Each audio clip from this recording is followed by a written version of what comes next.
Vanakkam and welcome to my channel.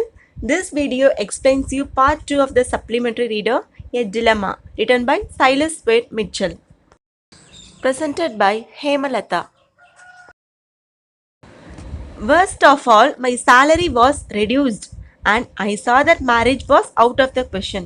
எல்லாத்தையும் விட ரொம்ப மோசமான விஷயம் என்னோட சேலரியை குறைச்சிட்டாங்க, என்னோட மேரேஜுக்கும் வந்து கேள்விக்குறியானது. In my despair, I consulted Professor Clinch about my dilemma and as to some safe way of getting at the rubies. நான் நம்பிக்கை இழந்த நிலைமையோட பேராசிரியர் கிளின்ச் ப்ரொஃபஸர் கிளின்ச்சை போய் நான் பார்த்தேன். என்னோட மனக்குழப்பம் அப்போ தான் தீரும்னு சொல்லிட்டு அவர்கிட்ட போய் கன்சல்ட் பண்ணேன். He said that if my uncle had not lied, there was none that would not rain the stones, especially the pearls, but that it was a silly tale and altogether incredible. அந்த வைரங்களை வந்து அழிக்காமல் இருக்கிறதுக்கு யாருமே இல்லை அப்படின்னு சொல்லிட்டு உன்னோட சித்தப்பா வந்து பொய் சொல்லாமல் இருந்திருந்தா, குறிப்பாக அந்த முத்துக்களை பற்றி அப்படின்னு சொல்லிட்டு யார்கிட்ட சொல்கிறாங்க? யார்?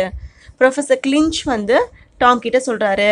ஆனால் உங்கள் சித்தப்பா வந்து சொன்னது நம்பத்தகாத முட்டாள்தனமான ஒரு கட்டுக்கதை மாதிரி இருக்கு, இந்த மாதிரிலாம் யாரும் பண்ணவே மாட்டாங்க, மேபி உன்னை பழி வாங்கிறதுக்காக கூட அப்படி சொல்லியிருக்காரா என்னன்னு தெரியல அப்படின்னு சொல்லிட்டு ப்ரொஃபஸர் கிளின்ச் சொல்கிறாரு. அதுக்கு டாம் சொல்கிறான், சரி ஓகே, நீங்கள் வந்து இது எப்படியாவது ஒரு எக்ஸ்பெரிமெண்ட் ஏதோ பண்ணி பார்த்துட்டாவது சொல்லுங்கள், நான் அதில் நீங்கள் சக்ஸஸ் பண்ணிட்டீங்க அப்படின்னா அந்த மிகப்பெரிய ரூபி ஸ்டோனை நான் உங்களுக்கு தரேன்னு சொல்லிட்டு டாம் வந்து கிளின்ச் கிட்ட சொல்கிறான். அதுக்கு வந்து ப்ரொஃபஸர் கிளின்ச் சொல்கிறாரு, சாமி உன்னோட ரூபி ஸ்டோன்ஸும் வேண்டாம், எனக்கு அந்த டைனமைட் வெடிக்கவும் வேண்டாம்னு சொல்லிட்டு அவர் என்ன சொல்றாரு, அந்த டாமோட ஒப்பீனியனுக்கு வந்து டிஸ்அக்ரி பண்றாரு. Dr. Schaff, my uncle's doctor, believed the old man's letter and added a caution which was entirely useless, for by this time I was afraid to be in the room with the terrible box. Caution அப்படின்னா எச்சரிக்கை, useless அப்படின்னா பயனற்ற. Doctor shop வந்து எங்கள் அங்கிளோட doctor, எங்கள் uncle ஃபிலிப்போட doctor அவர் ஆக்சுவலாக. அவர் வந்துட்டு ஆமாம்மா அந்த லெட்டர் எழுதுனதில் உண்மையாக தான் இருக்குன்னு சொல்லிட்டு பிலீவ்னா நம்புதல், நம்பினார். அது மட்டும் இல்லாமல் காஷன் எனக்கு எச்சரிக்கையும் கொடுத்தாரு. ஆனால் நான் அதை பற்றி கொஞ்சம் கூட கேர் பண்ணவே இல்லை, ஏன்னா அது எல்லாமே யூஸ்லெஸ்ஸான ஒரு அட்வைஸ் இல்லையா, யூஸ்லெஸ்னால் பயனற்ற. இருந்தாலும் அந்த டெரிபிள் பாக்ஸ் இருக்குல்ல, ரொம்ப பயங்கரமான அந்த பெட்டியை வந்து என்னோடய ரூமில் வச்சுட்டு இருக்கிறதுக்கு நான் ரொம்பவே அஃப்ரைட்னா பயம் கொள்ளுதல், ரொம்ப பயந்து போயிட்டேன். At last, the doctor kindly warned me that I was in danger of losing my mind with too much thought about my rubies. In fact, I did nothing else but contrive wild plans to get at them safely. I spent all my spare hours at one of the great libraries reading about dynamite. ஃபைனலாக என்னாச்சு அப்படின்னா, அந்த doctor shop அப்படிங்கிறவர் எங்கள் அங்கிளோட doctor வந்து என்ன சொல்கிறாரு, நீ இப்படியே வந்து ரூபி ஸ்டோன்ஸ் வந்து ரொம்ப சேஃபாக எடுக்கணும்னு சொல்லிட்டு யோசிச்சு உன்னோட மைண்டெல்லாம் லூஸ் பண்ண போகிற அப்படிங்கிறது என்ன அர்த்தம், உன்னோட சிந்தனையெல்லாம் இழந்து நீ வந்து கண்டிப்பாக ஒரு மென்டலாக தான் ஆக போகிற அப்படின்னு சொல்கிறாரு. ஆனால் நான் வேறெல்லாம் ஒன்றும்லாம் பண்ணலை, ஜஸ்ட்டு எப்படி வந்து அதை சேஃபாக எடுக்கணுங்கிற பிளான் மட்டும்தான் நான் திட்டங்கள் மட்டும்தான் தீட்டிகிட்டே இருக்கேன். என்னோட ஓய்வு நேரத்தை கூட பெரிய பெரிய நூலகங்களில் போய் இந்த டைனமைட் எப்படியெல்லாம் ஒர்க் ஆகும்னு சொல்லிட்டு நான் படிக்க கூட ஆரம்பிச்சிட்டேன். ஏன்னா நான் நம்பிட்டேன் கண்டிப்பாக அதுக்குள்ளே டைனமைட் இருக்குது, அது கண்டிப்பாக வெடிக்கும், எப்படியாவது அதை சேஃபாக எடுக்கணும்னு நான் நம்பினதுனால அந்த டைனமைட்டை பற்றியான இன்ஃபர்மேஷனை கேதர் பண்ணுறதுக்கு பெரிய லைப்ரரிஸ் எல்லாம் போக நான் ஆரம்பித்தேன். Indeed, I talked of it until the library attendants, believing me a lunatic or a dynamic fiend, declined to humor me and spoke to the police. உண்மையாலுமே அந்த லைப்ரரியில் இருக்கக்கூடிய அந்த அலுவலர்கள் அட்டெண்டன்ஸ் இருக்காங்க இல்லையா, என்னை வந்து ஒரு பைத்தியக்காரன்னு நினச்சிட்டாங்க. ஏன்னா அவ்வளோ தூரம் நான் வந்து அந்த டைனமைட்டை வந்து எப்படியெல்லாம் ஒர்க் பண்ணும், இது எப்படி இருக்குன்னு சொல்லிட்டு நிறைய படிக்க ஆரம்பித்தேன், அவங்ககிட்ட நிறைய டிஸ்கஸ் பண்ணேன். அதனால் அவங்க என்ன பண்ணிட்டாங்க, என்னைய வந்து ஒரு பைத்தியக்காரன்னு நினச்சிட்டாங்க, ஒரு டைனமைட் பெயின்னு நினச்சிட்டாங்க. அந்தளவுக்கு நான் அவங்ககிட்ட இதை பேசினேன். சரின்னு சொல்லிட்டு என்னை அவங்க டீஸ் பண்ணியிருக்கலாம், கேலி செஞ்சுருக்கலாம். அதுக்கு பதிலாக என்ன பண்ணிட்டாங்க, போய் போலீஸ்கிட்ட கம்ப்ளைண்ட் பண்ணிட்டாங்க. I suspect that for a while I was shadowed as a suspicious and possibly criminal character. இந்த மாதிரி டைனமைட் பற்றி படித்ததுனால, இந்த மாதிரி டிஸ்கஸ் பண்ணதுனால என்னை எல்லோரும் என்ன பண்ணிட்டாங்க, சஸ்பெக்ட்னா சந்தேகப்பட ஆரம்பிச்சிட்டாங்க. என்னை எல்லாருமே ஷேடோட்னா பின்தொடர ஆரம்பிச்சிட்டாங்க, நான் ஒரு கிரிமினல் கேரக்டர் உள்ளவன்னு சொல்லிட்டு. I gave up the library. So நான் என்ன பண்ணிட்டேன், கேவ் அப்னா ஸ்டாப் பண்ணுறது, லைப்ரரி போகிறத நான் ஸ்டாப் பண்ணிட்டேன். And becoming more and more fearful, set my precious box on a down pillow, for fear of its being shaken. அதுக்கப்புறம் பயம் அதிகமானதுனால அந்த ப்ரீஷியஸான பாக்ஸ் வந்து ஷேக் ஆகிடக்கூடாதுங்கிறதுனால பில்லோக்கு அடியில் அதை வச்சுட்டேன், தலை கீழே வச்சுட்டேன். For at this time even the absurd possibility of its being disturbed by an earthquake troubled me. ஒருவேளை பில்லோக்கு அடியில் வச்சுட்டோம், எர்த்குவேக்னா நிலநடுக்கம் எதாவது வந்தது அப்படின்னா இன்னும் வந்து ஷேக் ஆகுமே அப்படிங்கிற பயம் எனக்கு கொல்ல ஆரம்பிச்சது. I try to calculate the amount of shake needed to explode my box. சரி ஓகேன்னு சொல்லிட்டு எவ்வளோ எர்த்குவேக் வந்து வந்தால் இந்த ஷேக் ஆகும், இந்த பாக்ஸ் வந்து எக்ஸ்ப்ளோட் ஆகும்னு சொல்லிட்டு அதெல்லாம் கூட நான் மெஷர் பண்ண ஆரம்பிச்சிட்டேன். The old doctor, when I saw him again, begged me to give up all thought of the matter, and as I felt how completely I was a slave of one despotic idea, I tried to take the good advice thus given me. Again வந்து அந்த volt டாக்டரை வந்து நான் meet பண்ணுறேன். அவர் என்னை வந்து பெக் பண்ணுறாரு. பெக்னா கெஞ்சுதல், ரொம்ப கெஞ்சுறது. என்னை வந்து கெஞ்சுறாரு, தயவு செஞ்சு இந்த மாதிரியான விஷயத்த திங்க் பண்ணி அந்த ஐடியாவுக்கு நீ வந்து ஸ்லேவ் ஆகிட்ட. ஸ்லேவ்னா அடிமை, டெஸ்பாட்டிக் அப்படின்னா எதேச்சதிகாரம், இந்த எதேச்சதிகார கருத்துக்கு நீ அடிமை ஆகிட்ட அப்படின்னு சொல்லிட்டு எனக்கு அட்வைஸ் கொடுத்தாரு. இந்த மாதிரி இனிமேல் நீ இருக்காதுன்னு சொன்னார். Unhappily, I found soon after between the leaves of my uncle's Bible a numbered list of the stones with the cost and much beside. It was dated 2 years before my uncle's death. Many of the stones were well known and their enormous value amazed me. Unhappily na மகிழ்வற்ற நிலை. ரொம்ப மகிழ்வற்ற நிலையில் வந்து என்னோடய சித்தப்பா flip இருக்கார் இல்லையா, அவரில் எழுதி வச்சு இந்த லெட்டர்ஸை வந்து இந்த இடத்துல என்ன சொல்ல வராங்கன்னா பைபிள் அப்படின்னு ரெஃபர் பண்ணுறாங்க. ஏன்னா இவனுக்கு பைபிள்னால் ஒரு என்ன சொல்கிறது, ரொம்ப ஹோலியாக ரொம்ப சாக்ரடாக நம்ம ஃபீல் பண்ணுவோம் இல்லையா. இவனை பொறுத்த வரைக்கும் நிறையா சொத்துக்கள், ஐ மீன் விலை உயர்ந்த கற்களை கொடுத்த அந்த பாக்ஸ் மேலே இருந்தது அந்த லெட்டர்னால அது பைபிள் அப்படின்னு ரெஃபர் பண்ணுறாங்க. மேபி அந்த கற்களோட விலை பட்டியல் வந்து அந்த லெட்டர்ஸ்க்கு நடுவில் இருக்குது. அதை வந்து பார்க்குறான். அது வந்து சித்தப்பாவோட மரணத்துக்கு 2 வருஷத்துக்கு முன் தேதியிடப்பட்டிருக்கு. வைரங்களில் நிறைய வெரைட்டிஸ் இருக்குது இல்லையா, அதில் உயர்ந்த மதிப்பு என்னை வந்து ரொம்பவே ஆச்சரியத்தில் மூழ்கடிக்க செஞ்சிருச்சு.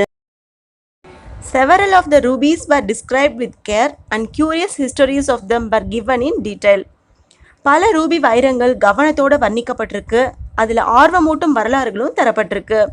One was said to be the famous sunset ruby which had belonged to the Empress Queen Maria Theresa. அதில் ரொம்ப புகழ்பெற்ற ஒரு ரூபி என்னன்னா சன்செட் ரூபி. அது பேரரசி ராணி மரிய தெரசாவுக்கு சொந்தமானது. One was called the blood ruby, not as was explained because of the color, but on account of the murders it had occasioned. Now as I read it, seemed again to threaten death. அதில் இன்னொரு வண்ணத்தோட இதுவும் கொடுத்துருக்காங்க. அது என்னன்னா blood Ruby. Blood Rubina ரத்த Ruby, அதாவது ரத்த கலரில் இருக்கிறதுனால அதுக்கு வந்து நேம் பிளட் ரூபின்னு சொல்லியிருக்காங்க. அது நிகழ்த்திய கொலைகளோட நிகழ்வுகளை பற்றி அதில் கொடுத்துருக்காங்க. இப்போ நான் அதை எகெயின் படிக்கிறேன். மரணத்தோட அச்சுறுத்தலாக அது மீண்டும் எனக்கு தெரிஞ்சது. The pearls were described with care as an unequaled collection. Pearlsனா முத்துக்கள், unequaled collectionனா நிகரற்ற சேகரிப்பு. முத்துக்களை எப்படி வர்ணிச்சிருக்காங்கன்னா நிகரற்ற சேகரிப்பு அப்படின்னு சொல்லியிருக்காங்க. Concerning 2 of them, my uncle had written what I might call biographies, for indeed they seem to have done much evil and some good. அதில் 2 முத்துக்களை பற்றியான விஷயங்களை எப்படி குறிப்பிட்டிருக்காங்க அப்படின்னா வாழ்க்கை வரலாறுகள் அப்படின்னு தான் அதை சொல்லணும் அப்படின்னு சொல்லிட்டு அங்கிள் ஃபிலிப் வந்து அதில் ரெஃபர் பண்ணியிருக்காரு. ஏன் அப்படின்னா அதில் அதிகப்படியான தீமையும் கொஞ்சம் நன்மையும் தான் நமக்கு செஞ்சுருக்கு அப்படிங்கிறதுனால அதை வாழ்க்கை வரலாறுகள் தான் நம்ம சொல்லணும்னு சொல்லியிருக்காரு. One, a black pearl was mentioned in an old bill of sale as she which seemed cured to me. அதில் ஒரு கருப்பு முத்து, பிளாக் பியர்ல்னா கருப்பு முத்து விற்பனை சீட்டில் ஷீ அப்படின்னு ரெஃபர் பண்ணியிருக்காங்க. எதுக்கு வந்து ஒரு பிளாக் பியர்லை வந்து ஷீன்னு ரெஃபர் பண்ணியிருக்காங்கன்னு எனக்கு ரொம்ப கிளியர்னா ஸ்ட்ரேஞ்ச், விசித்திரமான, எனக்கு ரொம்ப ஸ்ட்ரேஞ்சான விஷயமா இருந்தது. எதுக்கு அவள் அப்படிங்கிறத ரெஃபர் பண்ணியிருக்காங்கன்னு சொல்லிட்டு. இட் வாஸ் மேடனிங், எனக்கு பைத்தியம் பிடிக்கிற மாதிரி இருந்தது. மேடனிங் அப்படின்னா பைத்தியம் பிடிப்பது போல். Here, guarded by a vision of sudden death, was wealth beyond the dreams of our eyes. எனக்கு இப்போ எப்படி இருக்குன்னா திடீர் மரணத்தோட காட்சி வந்து எனக்கு தெரியுது. பேராசையின் கனவுகளுக்கு அப்பால், அதாவது beyond the dreams of avarice. Avarice அப்படின்னா பேராசைன்னு வச்சுக்கலாம். பேராசையின் கனவுகளுக்கு அப்பால் தான் எனக்கு அந்த ப்ரீஷியஸ் ஸ்டோன்ஸ் எல்லாம் கிடைக்க போகுது. I am not a clever or engineers man. நான் ஒன்றும் பெரிய கெட்டிக்காரனோ ரொம்ப புத்திசாலியோ சுய அறிவு உடையவனோலாம் கிடையாது. I know little beyond how to keep a ledger, and so I was and I am no doubt absurd about many of my notions as to how to solve this riddle. Riddle-na புதிர். Ledger அப்படின்னா ஒரு பெரிய note மாதிரி நம்ம follow பண்ணுவோம் இல்லையா, parade. இந்த லெட்ஜரை வந்து எப்படி மெயின்டைன் பண்ணணும் அப்படிங்கிறது மட்டும்தான் எனக்கு தெரியுமே தவிர இதுக்கு மேலே இதை வந்து எப்படி ஃபாலோ பண்ணுறதுலாம் எனக்கு தெரியாது. எனக்கு தேவை இந்த ரிடில், இந்த புதிரை இப்போ எப்படி சால்வ் பண்ணுறது, எப்படி டைனமிட் எக்ஸ்ப்ளோர்ட் ஆகாமல் நான் அந்த ப்ரீஷியஸ் ஸ்டோன்ஸை அடையிறது, அதுதான் எனக்கு இப்போ இருக்கக்கூடிய ஒரே ரிடில். அந்த ரிடிலுக்கு எனக்கு ஆன்சர் கிடைக்கவே இல்லை. At one time, I thought of finding a man who would take the risk of unlocking the box, but what right had I to subject anyone else to the trial I dared not face? I could easily drop the box from a height somewhere, and if it did not explode, could then safely unlock it. But if it did blow up and it fell, goodbye to my rubies. ஒரு நேரத்தில் அந்த பெட்டியை திறக்கிறதுக்கான அந்த அபாயகரமான ஒரு துணிவை கொண்ட ஒருவர் யாராவது இருப்பாங்க, அவங்ககிட்ட நம்ம கொடுக்கலாம் அப்படின்னு நினைப்பேன். ஆனால் நானே ஒரு விஷயத்தை ஃபேஸ் பண்ண முடியாமல் இருக்கிறப்ப அதில் அவ்வளோ டேஞ்சர்ஸ் இருக்குன்னு தெரிஞ்சுக்கிட்டதுக்கு அப்புறமா அடுத்தவங்களை எப்படி அந்த விஷயத்தில் நான் இன்வால்வ் பண்ண முடியும் அப்படின்னு சொல்லிட்டு நான் அந்த ஐடியாவை ட்ராப் பண்ணிட்டேன். சரி வேறு என்ன ஐடியா அப்படின்னு வந்து பார்த்தா, ஒரு உயரமான இடத்துலேருந்து அந்த பெட்டி சுலபமாக கீழே போடும் பொழுது அது வெடிக்காமல் இருந்துட்டா அது ரொம்ப பாதுகாப்பாக திறந்துடலாம் இல்லையா. ஆனால் ஒரு வேளை விழறப்ப வெடிச்சிட்டா அந்த ரூபிகளுக்கு நான் வந்து குட் பை தான் சொல்லணும் இல்லையா. Mine indeed I was rich and I was not. கண்டிப்பாக அந்த ரூபீஸ்லாம் என்னோட இதுதான் நிச்சயமாக. நான் வந்து ஒரு ரிச், நான் வந்து ஒரு பணக்காரன். அண்ட் ஐ வாஸ் நாட், நான் ஒரு பணக்காரன் இல்லை தான் உண்மையாலுமே. அதாவது அந்த ரூபீஸ் நிஜமாலுமே அதில் இருந்ததுன்னா ஐ வாஸ் ரிச், நான் பணக்காரன் தான். ஒருவேளை அதில் இல்லை அப்படின்னா அண்ட் ஐ வாஸ் நாட், நான் பணக்காரன் இல்லை. ஸோ அவனுக்கே ஒரு ஆசிலேஷன் மைண்டு, இப்படி இருக்கா இல்லை அப்படி இருப்பான் அப்படின்னு சொல்லிட்டு. I grow thin and morbid and so miserable that I at last carried my troubles to my father confessor. நான் ரொம்ப ஒல்லியான நோய்வாய்ப்பட்ட ரொம்ப பரிதாபத்துக்கு உரியவனாக மாறிட்டேன். கடைசியில் யார்கிட்ட தான் கொண்டு போகிறது அப்படின்னு பார்த்தா பாவ மன்னிப்பு வழங்கக்கூடிய அந்த அருட்தந்தை ஃபாதர் இருக்காங்க இல்லையா, அவங்ககிட்ட தான் கொண்டு போனேன். அவர் வந்து என்ன சொன்னாருன்னா, உங்கள் சித்தப்பா ஃபிலிப்போட கொடுமையான வேடிக்கை தான் இது அப்படின்னு அவரும் சொல்கிறாரு. அவரும் என்ன பண்ணிட்டாரு, நான்லாம் இதெல்லாம் திறக்கிறதுக்கு முன் வர மாட்டேன்னு சொல்லிட்டு அவரும் வந்து அவாய்ட் பண்ணிட்டாரு. He took counsel me to cease thinking about it. அந்த ஃபாதரும் எனக்கு அட்வைஸ் கொடுத்தாரு, தயவு செஞ்சு இதை பற்றி எதுவுமே சிந்திக்காத அப்படின்னு சொல்லிட்டு.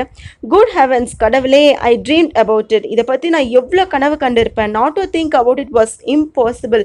இதை பற்றி நான் நினைக்கக்கூடாது அப்படிங்கிறது இம்பாசிபிளான விஷயம். Neither my own thought nor science nor religion had been able to assist me. என்னோட சுய அறிவோ, என்னோட சொந்த சிந்தனையோ, இந்த சயின்ஸ் டெக்னாலஜி அறிவியலோ, இந்த சமயமோ எதுவுமே என்னோட இந்த ரிடலை சால்வ் பண்ணுறதுக்கான தீர்வை தரவே இல்லை. 2 years have gone by and I am one of the richest men in the city and have no more money than will keep me alive. 2 வருடங்கள் கடந்துடுச்சு. இந்த நகரத்தோட பெரிய செல்வந்தர்கள்லாம் நானும் ஒருவனாக மாறிட்டேன். என்னை உயிர் வாழ வைக்கிறத விட அதிக பணம் எனக்கு பொருட்டாக தெரியலை. Susan said I was off track like Uncle Philip and broke off her engagement. நான் சித்தப்பா ஃபிலிப்பை மாதிரியே பாதி பைத்தியக்காரனா மாறிட்டேன்னு சொல்லிட்டு நான் மேரேஜ் பண்ணிக்க போகிற பொண்ணு சூசன் வந்து தன்னோட திருமண நிச்சயதார்த்தத்தை எனக்கு கூட முறிச்சுக்கிட்டாங்க. என்கேஜ்மெண்ட்டை வந்து ப்ரோக் ஆஃப் பண்ணிட்டாங்க. In my despair I advertised in the journal of science. So எனக்கு ரொம்ப அப்செட் ஆகிட்டேன். இதை பற்றி என்னதான் அப்படின்னு தெரிஞ்சுக்கணும் அப்படிங்கிறதுக்காக நான் ஜேர்னல் ஆஃப் சயின்ஸ் அறிவியல் பத்திரிகையெல்லாம் இதை பற்றி விளம்பரம் கொடுக்க ஆரம்பித்தேன். and have had absurd schemes set me by the dozen. நிறைய பேர் ரொம்ப அப்சர்ட், ரொம்ப முட்டாள்தனமான பிளான்ஸ் எல்லாம் எனக்கு சொன்னாங்க. அட்லாஸ்ட் ஃபைனலாக என்னாச்சு, as I talk too much about it, இதை பற்றி நிறையா பேர்கிட்ட பேச ஆரம்பிச்சுக்கிட்டே இருக்கேன், நிறைய பேர்கிட்ட சொல்லிட்டு இருக்கேன். the thing became so well known. இந்த விஷயம் வெளியே ரொம்ப பரவிடுச்சு, ரொம்ப ஃபேமஸாக பரவிடுச்சு. when I put the horror in a safe in a bank, I was promptly decided to withdraw it. Okay, இதை வந்து நான் எங்கேயாவது பேங்க்கில் எங்கேயாவது வைக்கலாம் அப்படின்னு பார்த்தாலும் அங்கே என்ன பண்ணிட்டாங்க, முடியாது, இதெல்லாம் வைக்க முடியாது அப்படின்னு சொல்லிட்டு அவங்களும் வந்து ரிஜெக்ட் பண்ணிட்டாங்க. I was in constant fear of burglars and my landlady gave me notice to leave because no one would stay in the house with that box. எனக்கு வந்து தொடர்ந்து திருடர்களோட பயம் வந்துருவாங்களோன்னு சொல்லிட்டு அதிகரிச்சுட்டே இருந்தது. நான் குடியிருந்த வீட்டோட அந்த லேண்ட்லேடி இருக்காங்க இல்லையா, அந்த வீட்டு ஓனர் வந்து என்ன சொல்லிட்டாங்க, நான் வீட்டை வந்து காலி பண்ண சொல்லிட்டாங்க. இந்த பாக்ஸோட மற்ற யாரும் வீட்டில் வந்து தங்க மாட்டேங்கிறாங்க அப்படிங்கிறதுனால வெளியே போக சொல்லிட்டாங்க. I'm now advised to print my story and await advice from the ingenuity of the American mind. என்னோட கதையை வந்து அச்சடித்து அமெரிக்க அறிவு கூர்மை படைத்தவர்களோட அறிவுரைக்காக காத்திருக்குமாறு எனக்கு வந்து நிறைய பேர் அட்வைஸ் கொடுக்கவும் ஆரம்பிச்சிட்டாங்க. I have moved into the suburbs and hidden the box and changed my name and my occupation. நான் வந்து அந்த நகரத்தோட வெளிப்புற பகுதிக்கு டோட்டலாகவே வந்து ஷிஃப்ட் பண்ணிவிட்டு அந்த பெட்டியை ஒழிச்சு வச்சுட்டே இருந்தேன். என்னோடய நேமையும் மாற்றிட்டேன், என்னோடய தொழிலையும் மாற்றிட்டேன்.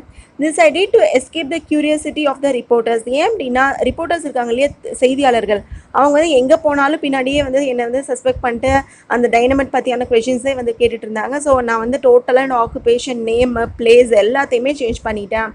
I ought to say that when the government officials came to hear of my inheritance, they were reasonably desired to collect the succession tax on my uncle's estate. அது மட்டும் இல்லாமல் ஓகே, இந்த மாதிரியான ஒரு ப்ரீஷியஸ் ஸ்டோன்ஸ் உள்ள box எப்படி கிடைச்சது அப்படின்னு அரசு அதிகாரிகள் வந்து என்கிட்ட கேட்டப்போ, இது வந்து என்னோட பாரம்பரிய சொத்து தான் தெரிஞ்சிட்டதுக்கப்புறம் சக்சஷன் டேக்ஸ், அதாவது வாரிசு வரியை வந்து என்கிட்ட சேகரிக்கவும் அவங்க வந்து ஆசைப்பட்டு கேட்டுட்டு இருந்தாங்க. I was delighted to assist them. I told the collector my story and showed him Uncle Philip's letter. Collector கிட்ட என்னோட கதையை சொன்னேன். சித்தப்பா ஃபிலிப்ஸோட லெட்டரையும் நான் அவர்கிட்ட காமிச்சேன். Then I offered him the key and asked for time to get off a mile away. That man said he would think it over and come back later. Collector கிட்ட நான் அந்த கீயை கொடுத்து என்ன பண்ணேன், ஆஃப் மைல் டிஸ்டன்ஸுக்கு வந்து வர மாதிரி கொஞ்சம் நீங்கள் நேரம் ஒதுக்குங்க, என்னோட இந்த ரிடில்கான சொல்யூஷனை நீங்கள் கொடுங்க அப்படின்னு சொல்லிட்டு நான் கேட்டேன். கலெக்டர் ஓகே திங்க் பண்ணலாம் அப்படின்னு சொல்லிட்டு அதுக்கப்புறம் அதை பற்றி கண்டுக்கவே இல்லை. This is all I have to say. நான் சொல்ல வேண்டியது எல்லாம் இது மட்டும்தான். I have made a will. நான் வந்து ஒரு உயில் தயாரிச்சிருக்கேன். And left my rupees and pearls to the society for the preservation of human vivisection. மனித உடல் உறுப்பு ஆராய்ச்சி சங்கத்துக்கு என்னோட ரூபி ஸ்டோன்ஸ் இருக்கு இல்லையா, அந்த ரூபி, பியர்ஸ், முத்துக்கள் எல்லாத்தையுமே நான் கொடுத்துட்டேன். If any man thinks this account is joke or an invention, let him coldly imagine the situation. யாராச்சும் ஒருத்தர் இந்த நிகழ்வை இந்த வேடிக்கையாவோ இல்லை கண்டுபிடிப்பாவோ நினச்சாங்கன்னா அவங்க வந்து அந்த சூழ்நிலையை சாவகாசமாக கற்பனை பண்ணி பார்க்கட்டும். Given an iron box known to contain wealth and to contain dynamite arranged to explode when the key is used to unlock it, what would any sandman do? What would he advise? Selvan மறைஞ்ச டைனமைட்டை உள்ளடக்கி ஒரு இரும்பு பெட்டி கொடுத்து சாவியவும் கொடுத்து நீ சாவி use பண்ணி திறக்கும் போது டைனமைட் உள்ளேருந்து வெடிச்சிரும் அப்படின்னு சொன்னால் ஒரு அறிவு இருக்கிற மனுஷன் என்னதான் செய்வான்? இல்லை அவனுக்கு அந்த அறிவுள்ள மனுஷன் மற்றவங்களுக்கு என்னதான் அட்வைஸும் கொடுப்பான் அப்படின்னு சொல்லிட்டு ஒரு கொஷின் மார்க்கோடு இந்த லெசனை வந்து முடிக்கிறாங்க. ஸோ ஃபைனலாக நமக்கு வந்து அவர் வந்து யூஸே பண்ணலை. டாம் வந்துட்டு என்ன பண்ணல, அந்த பாக்ஸை வந்து யூஸ் பண்ணவே இல்லை, அதுக்குள்ளே ப்ரீஷியஸான ஸ்டோன்ஸையும் யூஸ் பண்ணல. ஜஸ்ட் வந்து எங்கே கொடுத்துட்டாரு, அந்த மனித உடல் உறுப்பு ஆராய்ச்சி சங்கத்துக்கு கொடுத்துட்டாரு. ஸோ கொடுத்தோம், அது யூஸ் இல்லாமலே போச்சு. நீங்களே சொல்லுங்களேன், எவ்வளோதான் புத்திசாலியாக இருந்தாலும் என்னதான் யோசித்து செய்ய முடியும்ல.